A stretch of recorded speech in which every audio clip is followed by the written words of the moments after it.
सियासत बड़ी अजीब चीज होती है, खासकर तब जब वोट बैंक साधने के चक्कर में नेता अनाप शनाप कुछ भी कहते हो। कांग्रेस नेता शिवराज पाटिल के ऐसे ही एक बयान के बाद बवाल मच गया। दरअसल पाटिल ने जिहाद और श्री कृष्ण के गीता ज्ञान को एक समान बता दिया। अब जरा समझिए कि वो खूनी जिहाद जिसने सभ्य दुनिया की नाक में दम मचा रखा है, कत्लो गारत मचा रखी है, क्या उसकी तुलना गीता के धर्म अधर्म के ज्ञान से किया जाना ठीक है? महाभारत के अंदर जो गीता का जो भाग है उसके अंदर भी श्री कृष्ण की अर्जुन को भी जिहाद की बात ही कहते हैं। जब वोट बैंक की सनक सिर पर चढ़ती है, जब जिहाद के अधर्म में भी धर्म दिखता है, तब अच्छा खासा सियासतदान शिवराज पाटिल हो जाता है। यही हुआ। कांग्रेस नेता शिवराज पाटिल ने खूनी जिहाद की व्याख्या भगवान श्री कृष्ण के गीतोपदेश से जोड़कर कर दी। बवाल खड़ा होना था सो हुआ। आज शिवराज पाटिल कांग्रेस के वरिष्ठ नेता पूर्व गृह मंत्री ने, जिन्होंने हिंदू टेरर के शब्द को भी इजाद किया था, सैफरन टेरर भी कहा था, उन्होंने श्री कृष्ण के पावन संदेश गीता जी की तुलना जिहाद से की है। उन्होंने कहा श्री कृष्ण ने अर्जुन को जिहाद सिखाया है। यह दिखाता है कि हिंदू नफरत और हिंदू विरोध में किस स्तर पर उतर आई है कांग्रेस। शिवराज पाटिल ने जो कहा वही तो काफिरों को सरेआम मार देने का ऐलान करने वाले और हिंदुस्तान में इस्लामी राज का ख्वाब देखने वाले भी कहते रहे हैं।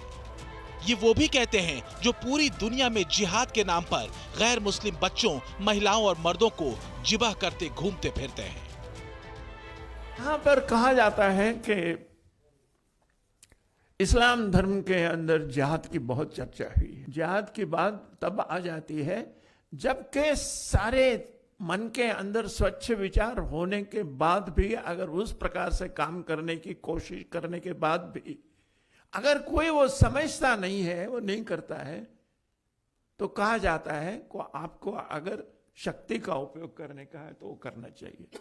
और वो सिर्फ कुरान शरीफ के अंदर नहीं है, वो महाभारत के अंदर जो गीता का जो भाग है उसके अंदर भी श्री कृष्ण की अर्जुन को भी जिहाद की बात ही कहते हैं। हैरानी की बात यह है कि शिवराज पाटिल के जिहादी गुणगान और गीता ज्ञान पर कांग्रेस मौन है। सवाल है क्यों?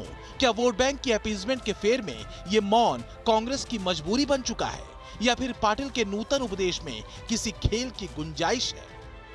जो भी हो, लेकिन बीजेपी शिवराज पाटिल के बयान को संयोग नहीं, कांग्रेस का प्रयोग बता रही है। उसके पास इसकी वजह भी है, क्योंकि बीजेपी के मुताबिक कांग्रेस राम मंदिर का विरोध करती रही है। कांग्रेस कोर्ट में हलफनामा देकर राम के अस्तित्व पर सवाल उठाती है।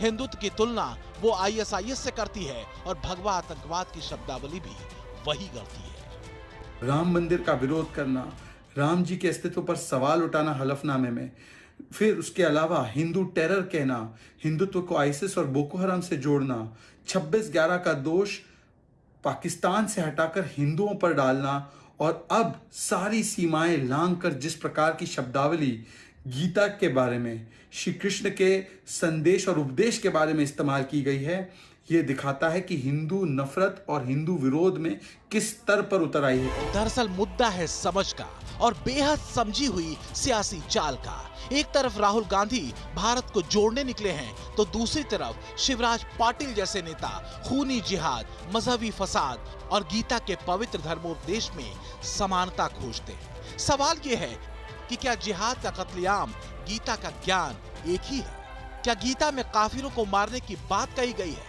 क्या गीता में ये कहा गया है कि जो मुझे न माने उसे मार दो? सनातन संस्कृति में धर्म वही है जो मानवता से भरा है।